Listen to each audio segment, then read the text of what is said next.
Bum bum bum bum bum bum bum bum bum bum bum bum.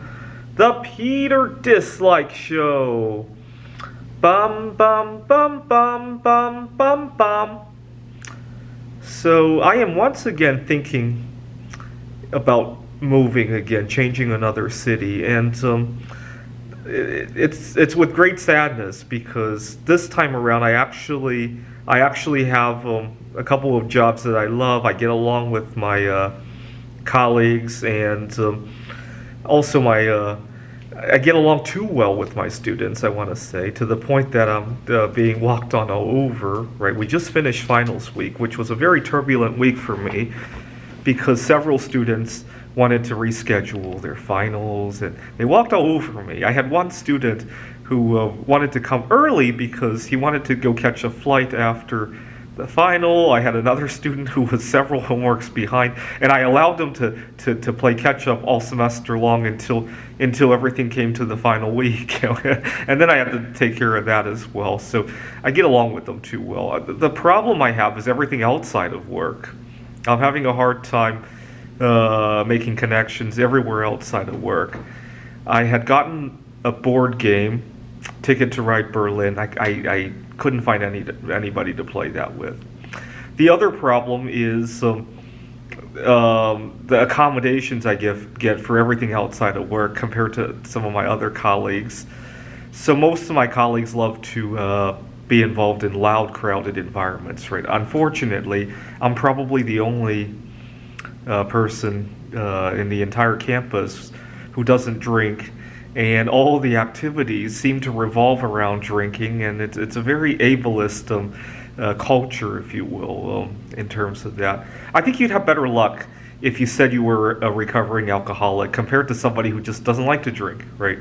For some reason. I do know a few colleagues who are recovering alcoholics who don't drink. They seem to get better treatment than somebody who just simply doesn't like to drink. For whatever reason, right? I sometimes bring up religious matters when I want to refuse a drink. Usually that fares a little bit better than I just don't like it, right? For some bizarre reason. Funny thing is, I'm often Googling what religious excuse I can use for foregoing alcohol, various foods, various events, to the point that I've adopted pretty much every religion in the books, right? It's just kind of funny how that has turned out. And my favorite, every time I need to do a fast, I look up a religious excuse for it. There's plenty of days that people fast for religious purposes, if you look it up, by the way. It's kind of interesting. And usually I'll just say that in support of other people with similar religions. But it gets tiring when you have to constantly defend yourself. And oftentimes, good luck getting the opportunity to defend yourself. A lot of times people just judge without asking questions, right? So for example, I'm not sure how it would play out here at GCU, but I had a problem at a tutoring center I was working at.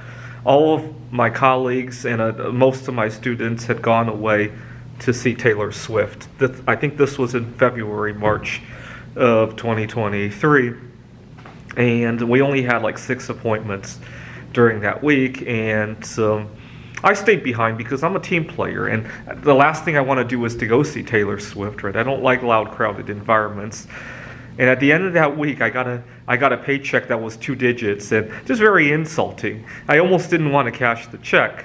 You know, after taking care of business while you guys all have a fun time, and then half the time when I want to take a day off, you know, I don't get a whole lot of accommodations. Right now, 2 weeks from now, I'll be competing remotely in a backgammon tournament. They want to do a man versus machine event, and it's remote. But at the same time, you know, I'm probably not going to be able to take the day off, you know, because it's a different time zone. And I'll just have to push through that. Meanwhile, my colleagues, because they want to go see Taylor Swift and all that. Now, there was another thing that was upsetting about the whole Taylor Swift saga. It reminds me of how much I don't fit in, right? I can't go to these.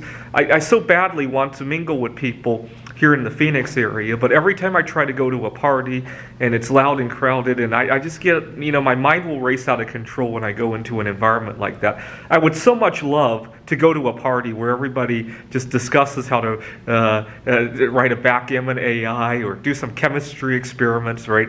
Just last month, I was working on extracting various radioactive elements out of our household dust, right? Or making the titanium anodization art. I would so much love to go to a party where people did that kind of stuff. Right? And those people definitely do exist, right? I don't know what they do for fun at Christmas time, right? I don't know. If you're one of those people, leave a comment on what you do, right?